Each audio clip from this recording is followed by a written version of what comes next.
History was made this week. For the first time ever, an American has been elected Pope. Leo XIV now sits at the helm of the Catholic Church, a move that has stunned traditional circles and sparked hope for global reform. But while the world focuses on this new beginning, the Vatican's past is still lurking in the shadows. Because behind the ceremony, tradition, and gold-trimmed robes lies a history full of power grabs, corruption, and scandals the Church has spent centuries trying to bury.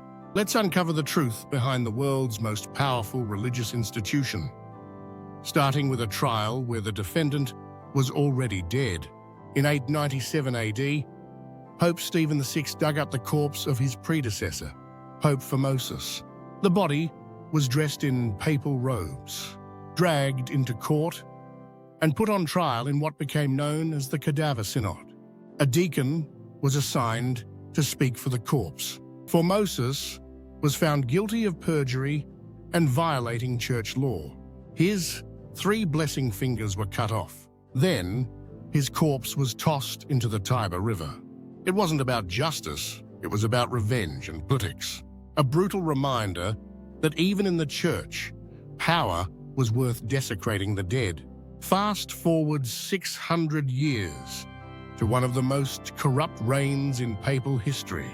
Rodrigo Borgia, known as Pope Alexander VI, ruled from 1492 to 1503. He fathered children, hosted orgies inside the Vatican, and used his position to advance the political dominance of the Borgia family. Nepotism, bribery, and assassinations weren't rumors.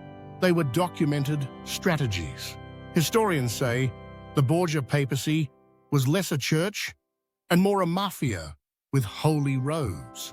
And while Alexander VI may be infamous, the real spark that ignited a global religious upheaval came from greed. In the early 1500s, the Church began selling indulgences, essentially forgiveness coupons for sins.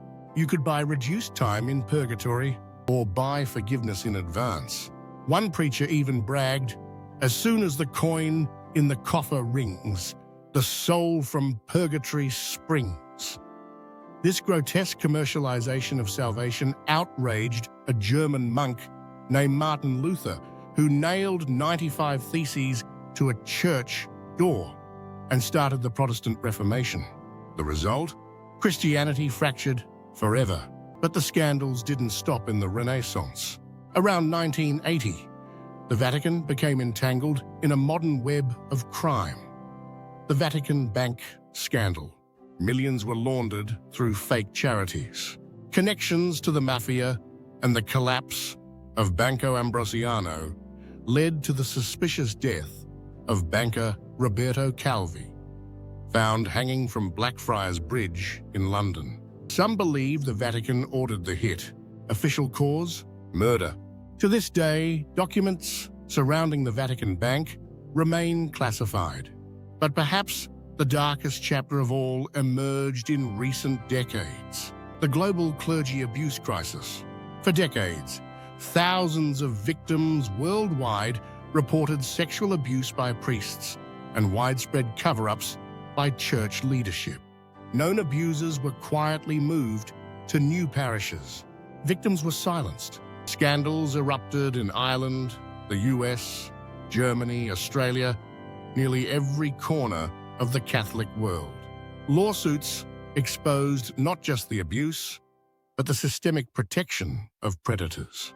Even now, some bishops refuse to release their internal records, and yet the Church survives. Now under Pope Leo XIV, the world wonders, will this truly be a turning point? Can one man cleanse a centuries-old system of its deepest rot? He enters the papacy with the hopes of millions and the weight of history on his shoulders. Because until the shadows of the past are fully confronted, the light of reform cannot truly shine. Follow Oddly Wise for the stories they don't teach in school and the truth history tries to hide. Did you know